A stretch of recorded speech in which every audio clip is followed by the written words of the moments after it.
Hi there, I'm Laurie Jinkins from the 27th Legislative District, which includes most of the city of Tacoma and all of Ruston. Today I'm coming to you from the video studio in the basement of the Sherberg building on the Capitol campus. I was actually hoping to film outside amongst the cherry blossoms, but today's overcast sky makes it hard to see the white blossoms on video. So instead, enjoy these shots of the cherry tree grove from previous days. You know, this is one of the most beautiful places on the Capitol campus this time of year. The trees are in full bloom and it really feels like spring here. But the blossoms start falling off fairly quickly, so there's a short window if you want to catch them at their peak. And I think that peak may have been last Friday, March 29th. That was also the day the House passed its operating budget for the state. I'm really excited about this budget because it puts people first. What does that mean, puts people first? You know, a budget just isn't about the numbers. It's a statement of what we value and believe as Washingtonians. This budget really reflects what people across the state have told us they value and believe in and want the legislature to invest in. I want to highlight three particular areas of investments. The first is education. I'm really pleased this budget makes investments in the entire education spectrum, from early learning through college and workforce development. It starts with expanding slots in the state's early learning program for families with low incomes, known as ECAP.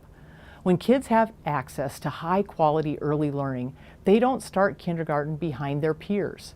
This is one of the most important things we can invest in to help improve student success and graduation rates. There's also funding for K-12 special education, for student mental health and safety, and for additional levy assistance for districts with low property values like Tacoma. These are things we had hoped to do in the last budget and were not able to at that time. We're also expanding access to college aid, making sure more families can afford to send their kids to college. And we're increasing slots at our 2- and 4-year colleges and technical schools in high-demand fields like computer science, nursing, and engineering. The second area of investment I want to highlight is mental health and behavioral health.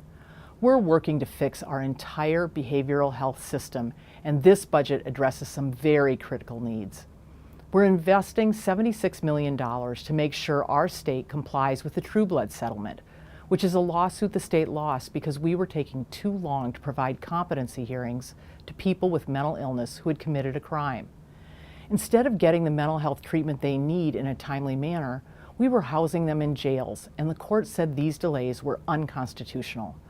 Our budget also includes $91 million to expand treatment beds and services in our communities so people can get the care they need where they are most likely to thrive.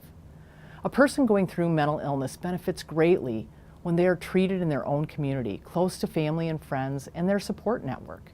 We know this, and that's why we're moving away from treating these patients in large state hospitals. But we also need to ensure our state hospitals are safe and stable environments for these patients, for the staff who work there, and for the public. So we're investing $140 million over the next 2 years for this purpose. Finally, I get a lot of emails from people who are concerned about the plight of our orcas and want the state to do more to protect these majestic sea animals. There are only 75 of the southern resident killer whales left. This is a critically endangered population. The orca is our state's official marine mammal and is a significant symbol for Native Americans in our region. We recognize that the loss of this species would not only be tragic, but it would have implications for the Pacific Northwest food chain to which we all belong.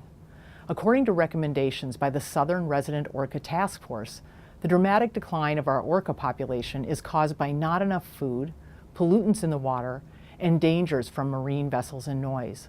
I'm happy to say that the budget we passed last Friday puts $24 million toward measures that address habitat for orcas and their primary food source, Chinook salmon, as well as other policies that will help protect these amazing creatures. Those are some of the highlights of the House budget. More can be found on the Democrats' website.